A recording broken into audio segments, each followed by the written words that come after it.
નમસ્કાર. વિશેષ ન્યૂઝની વિશેષ રજૂઆત, વિશેષ વિશ્લેષણ વિથ દિનેશ સિંધવમાં તમારું સ્વાગત કરું છું. આજે વાત કરવી છે સંસ્કારી નગરી વડોદરાની, નવરાત્રિની, ગુજરાતની અને સમાજની.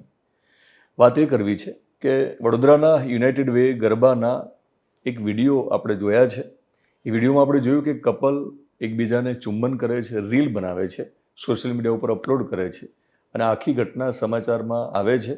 સમાચાર માધ્યમમાં જ્યારે આખી ઘટના આવ્યા પછી ઉહાપો થાય છે, ચર્ચા થાય છે. હજુ તો આ ઘટનાને માત્ર ગણતરીના કલાકો થયા છે ત્યાં એક બીજો વિડીયો વાયરલ થાય છે, જે પણ વડોદરાનો જ છે.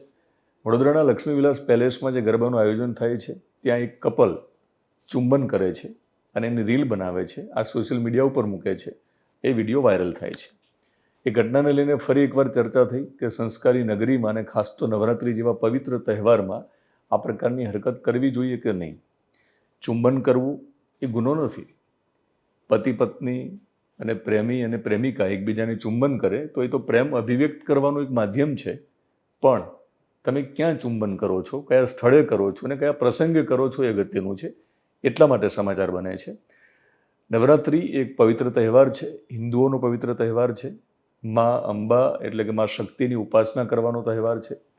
નવરાત્રિ એટલે શું? આ જો સવાલ કરીએ તો આજના યુવાનોને ખબર નહીં હોય.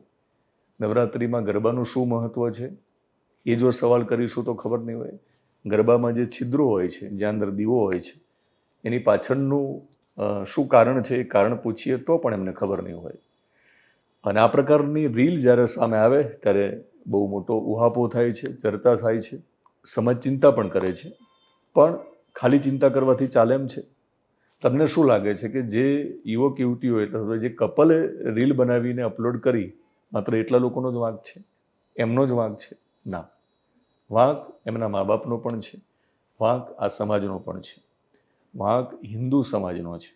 પત્રકાર તરીકે અમારે હિન્દુ મુસ્લિમની વાતો ન કરવી જોઈએ, પણ જ્યારે હિન્દુ મુસ્લિમને લઈને રાજનીતિ થતી હોય, જ્યારે હિન્દુ મુસ્લિમને લઈને કેટલાક લોકો પોતાનો રોટલો શેકતા હોય, ત્યારે મારે આ વાત કરવી પડે છે કે હિન્દુ સમાજે સમજવાની જરૂર છે, ચેતી જવાની જરૂર છે કે તમારા દીકરા દીકરીઓ શા માટે પવિત્ર નવરાત્રિ જેવા તહેવારમાં પણ અશ્લીલ હરકત, આપણે જે શબ્દ વાપરીએ એ પ્રકારની રીલ બનાવે છે. આ નવરાત્રિમાં આ જે પ્રકારની ઘટનાઓ આપણી સામે આવી એને લઈને દુઃખ થયું હશે તમને, તમે ચિંતા પણ કરી હશે. બજરંગ દળ જેવા જે સંગઠનો છે એ આક્રોશમાં આવીને ક્યાંક પગલાં પણ ભરશે. પણ ધ્યાન એ રાખવાની જરૂર છે કે આવું શા માટે થઈ રહ્યું છે. પોતાની જાતને હિન્દુઓએ સવાલ કરવાની જરૂર છે કે તમે તમારા સંતાનોને શું આપી રહ્યા છો. તમે ક્યારેય એને બેસાડીને કીધું છે કે નવરાત્રિ એટલે શું? તમે ક્યારેય એને મહત્ત્વ સમજાવ્યું છે કે નવરાત્રિનું મહત્ત્વ શું, ધાર્મિક મહત્ત્વ શું? જ્યાં ગરબા ચાલતા હોય છે ત્યાં માતાજી તો એકદમ ખૂણામાં હોય છે, ગરબો ખોવાયેલો હોય છે. તો બહુ શરૂઆતથી જ ધ્યાન રાખવાની જરૂર છે. પછી આ ઘટના સામે આવે ત્યારે આપણે અનેક સવાલો યુવક યુવતીઓ પર ઉઠાવીએ છીએ, પણ જૂની પેઢીના લોકોએ ખાસ તો ધ્યાન રાખવાની જરૂર છે કે તમે સંસ્કારમાં શું આપ્યું છે. આપણે જ્યારે નવી પેઢીને કશું સંસ્કારમાં નહીં આપીએ, આપણા ધાર્મિક તહેવારોનું આપણે જો મહત્ત્વ નહીં સમજાવીએ તો એનું પરિણામ આ જ આવવાનું છે. હવે જ્યારે હિન્દુ મુસ્લિમની ચર્ચા નીકળી જ છે ત્યારે હિન્દુ દીકરીઓને મારે કહેવું છે, આમ તો પત્રકારની કોઈ કોમ ન હોય, હું તો હિન્દુનો પણ છું, મુસલમાનનો પણ છું, હું આખા ભારતનો છું, આખા ગુજરાતનો છું અને તમામ કોમનો છું. પણ હવે આ વાત જ્યારે કરીશ તમને ત્યારે એવું લાગશે કે ભાઈ મુસ્લિમ સ્ત્રીઓની જે વેદના છે એને હું ભૂલી ગયો છું, એમની યાતનાઓ ભૂલી ગયો છું, એમની સ્વતંત્રતાને હું ભૂલી ગયો છું. પણ મુસ્લિમની દીકરીઓ, સ્ત્રીઓને જ્યારે આપણે બુરખામાં જોઈએ ત્યારે અનેક સવાલો ઉઠ્યા છે કે શા માટે પુરુષ પ્રધાન દેશમાં એમના સાથે આ પ્રકારનો વ્યવહાર કરવામાં આવે છે. એની સામે તમે હિન્દુ યુવક યુવતીને જુઓ, હિન્દુ સ્ત્રીઓને જુઓ કે જ્યાં લાજની છે, જ્યાં મર્યાદા છે, ત્યાં ઘૂંઘટ તાણવાની પ્રથા છે, પણ ફરજિયાત નથી કે બુરખો પહેરીને જ એને સામાન્ય દિવસોમાં પણ બહાર નીકળવું પડે. પણ મુસ્લિમ સમુદાયમાં આ પરંપરા છે જેની આપણે ટીકા કરીએ છીએ. ત્યારે મુસ્લિમ મહિલાઓને પણ કેટલાક કિસ્સામાં લાગતું હશે કે અમારી સાથે વધારે પડતું થઈ રહ્યું છે અને હિન્દુ યુવક યુવતીઓ અને સ્ત્રીઓ ખુશ થતી હશે કે અમારી સાથે આવું તો થતું નથી. તમારી સાથે આવું થતું નથી તો તમે એનો ગેરફાયદો ઉઠાવ્યો છે. અને જ્યારે મુસ્લિમ સમાજમાં બુરખાની આખી જે પરંપરા છે, એટલે કે સ્ત્રીનો ચહેરો ઢાંકી દેવામાં આવે છે, અંગ પ્રદર્શન ન થાય તેની કાળજી લેવામાં આવે છે, ત્યારે એ સમાજના કોઈ યુવક યુવતીની આ પ્રકારની હરકતવાળા વિડીયો આપણી સામે આવતા નથી, રીલ આવતી નથી. એટલા માટે કે તે ક્યાંક ને ક્યાંક પરંપરાના કારણે જે કંઈ એમની માન્યતાઓ છે એના કારણે આ પ્રકારની ઘટનાઓ ત્યાં ઘટતી નથી.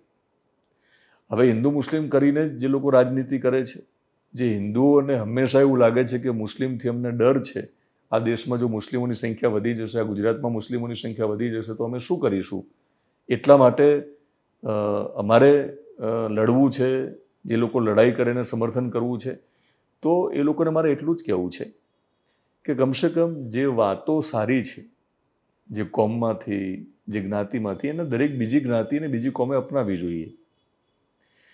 નમાઝ પઢવાની વાત આવે ત્યારે કોઈ બાંધછોડ નથી.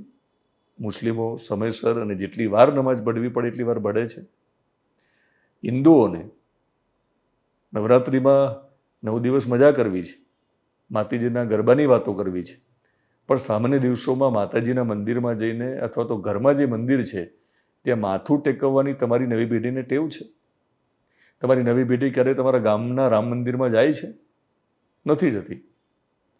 એટલે ત્યાં તમે કશું કરતા નથી અને તમે અપેક્ષા એવી રાખો છો કે તમે હિન્દુ તરીકે આ ગુજરાતમાં ને આ ભારતમાં તમે સલામત રહી શકો. એના માટે જે મુસ્લિમ છે અને મુસ્લિમ સમુદાય સાથે જે લોકો જોડાયેલા છે એનાથી જો તમને વાંધો હોય તો તમારે તમારી જાતને એક સવાલ કરવાની જરૂર છે કે વાંધો ક્યાં હોવો જોઈએ. ખરા અર્થમાં નવરાત્રિ જે પવિત્ર તહેવાર છે, જે હિન્દુનો તહેવાર છે, એ હિન્દુના તહેવારમાં આ પ્રકારની રીલ બને અને જ્યારે ફજેતી થતી હોય ત્યારે ચેતી જવાની જરૂર છે. માત્ર મુસ્લિમોને ગાળો આપવાથી, માત્ર મુસ્લિમોને નફરત કરવાથી હિન્દુ હિન્દુ નહીં રહે, હિન્દુ હિન્દુ નહીં બને અને હિન્દુ માત્ર આ કરવાથી હિન્દુત્વને ટકાવી નહીં શકે. આ વાસ્તવિકતા છે. કડવી વાત મેં કરી છે. તમને ગમે કે ના ગમે, પત્રકાર તરીકે મારે તટસ્થ રીતે બોલવાની જરૂર હોય છે અને મેં કહ્યું છે. અને હું બુરખા પ્રથાને સમર્થન નથી કરતો. હું એવું નથી કહેતો કે મુસ્લિમ સમુદાયની જે સ્ત્રીઓ છે તેને બુરખામાં રહેવું પડે છે એ યોગ્ય છે, એવું પણ નથી કહેતો. હું કોણ છું કહેવાવાળો? પણ સવાલ એ છે કે સ્ત્રીએ સ્ત્રીની મર્યાદામાં રહેવાનું હોય છે, પુરુષે પુરુષની મર્યાદામાં રહેવાનું હોય છે. બંને પોતાની મર્યાદામાં રહી સામાન્ય દિવસોમાં જો તમે આ ન કરી શકો તો ચાલે, પણ નવરાત્રિ જે ઉપાસનાના દિવસો છે, જે પવિત્ર દિવસો છે, એવા દિવસોમાં તમારે ખાસ ધ્યાન રાખવાની જરૂર હોય છે, જે આપણે રાખતા નથી. એટલે બજરંગ દળને બીજો એક મારો સીધો સવાલ છે કે હવે તમે શું કરશો? હવે તમે આવા જે લોકો છે, જે હિન્દુ સમાજમાંથી જ આવે છે અને હિન્દુ જ છે, એ લોકો નવરાત્રિને જ્યારે અભડાવી રહ્યા છે, આ પવિત્ર તહેવારને જ્યારે લાંછન લગાડી રહ્યા છે, ત્યારે એ લોકોને તમે જઈને લાફો મારશો, ત્યારે એ લોકોને તમે એમની સામે એફઆઈઆર કરશો અને એફઆઈઆર ન થાય ત્યાં સુધી તમે જીદ કરીને એમની સામે એફઆઈઆર ફાટે એના માટે તમે કાળજી લેશો? આ સવાલ એટલા માટે કરું છું, આ બધું કરશું તો જ તમારો જે અર્થ છે, તમારો હેતુ છે, પાર પડવાનો છે. તો આ ઘટનાઓને ધ્યાનમાં રાખીને મેં જે વિશેષ વિશ્લેષણ કર્યું છે એનો મારો ઈરાદો માત્ર એટલો છે કે તમને મારે જ્ઞાન ન આપવું, મારે તમને એવું પણ ન કહેવું કે તમારે કેવી રીતે જીવવું છે, પણ મને લાગ્યું કે આ વાતો થવી જોઈએ. અને એક પત્રકાર તરીકે, કારણ કે પત્રકાર છેલ્લે સમાજમાંથી આવે છે, પત્રકાર પણ માણસ છે, ત્યારે એની પણ એક ભાવના હોય છે અને ભાવના મેં વ્યક્ત કરવાનો પ્રયત્ન કર્યો છે. વિશેષ વિશ્લેષણમાં ફરી મળીશ ત્યારે સાંપ્રત બાબતો ઉપર અને સાંપ્રત મુદ્દા ઉપર આપણે ફરી વિશેષ વિશ્લેષણ કરીશું. યુટ્યુબ ચેનલમાં જોતા હોય તો આપણી ચેનલને તમે સબસ્ક્રાઈબ કરશો, ફેસબુક પેજ અને ઇન્સ્ટામાં જોતા હોય તો ફોલો કરશો.